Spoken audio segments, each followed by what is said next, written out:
अपने नीज को आगे ला रही हैं, ये गलत कर रही हैं, नीज साइड वाइज जाएंगी। सो मैं आपको पहले गलत करके बताता हूँ और फिर सही। If your knees are going आगे, that means you are doing a squat. When your knees are going sideways, तो you are doing it sideways और साइडवेज, नीचे से। और excellent, very nice. It is tough, I know. आप you can close your leg, आप थोड़ा सा gap कम करो। वेरी नाइस, वेरी गुड, माशाल्लाह।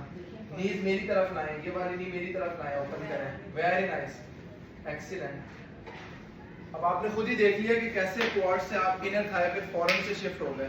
सो when you are going all the way straight down, it's a quads. When you are going side wise, it's inner thigh, and when you are going close, that is the outer leg, but when you are going 45 push back, that is your hips. 4 variations हैं squats की बताई हैं, आप लोगों ने गलती नहीं करनी प्लीज।